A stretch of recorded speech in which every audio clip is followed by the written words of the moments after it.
Dans cette vidéo, je vais vous présenter les nombres relatifs. Vous connaissez déjà les nombres entiers, les nombres décimaux, mais vous n'avez peut-être jamais entendu parler des nombres relatifs. Pourtant, vous les avez déjà rencontrés et vous les avez même déjà utilisés.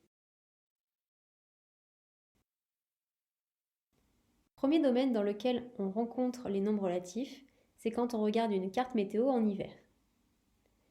Sur cette carte, on peut voir qu'il y a deux catégories de température, celles écrites avec un moins devant et celles qui n'en ont pas. Les températures sans rien devant sont appelées les températures positives. Elles sont au-dessus de 0.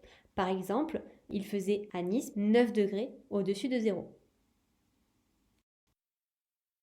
Les températures écrites avec un moins devant représentent les températures en dessous de 0, appelées températures négatives. Par exemple, il faisait moins 5 degrés en dessous de 0 à Clermont-Ferrand. Ces deux catégories de nombres, les nombres positifs et les nombres négatifs, font partie de l'ensemble des nombres relatifs.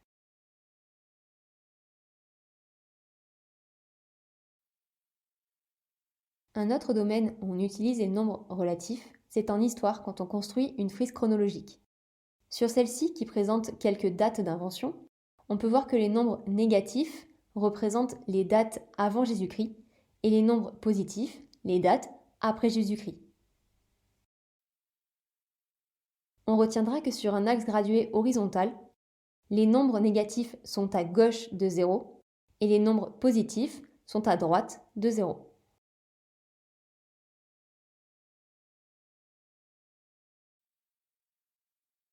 On utilise aussi les nombres relatifs en géographie ou en sciences, par exemple quand on veut comparer des altitudes de sommets de montagne avec des profondeurs d'océan. Avant de commencer, il faut savoir que toutes les altitudes ou les profondeurs sont calculées par rapport au niveau 0, qui correspond au niveau de la mer, identique partout sur le globe terrestre. On va utiliser les nombres positifs pour représenter toutes les altitudes au-dessus de 0.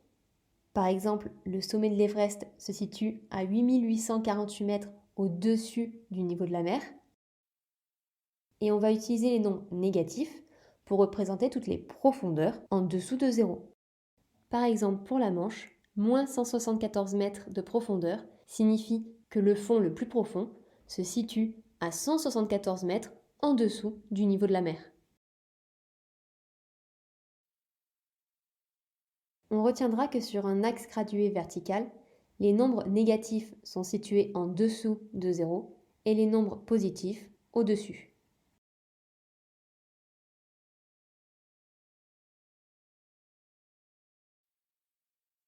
On retiendra qu'un nombre relatif peut être soit un nombre positif, soit un nombre négatif.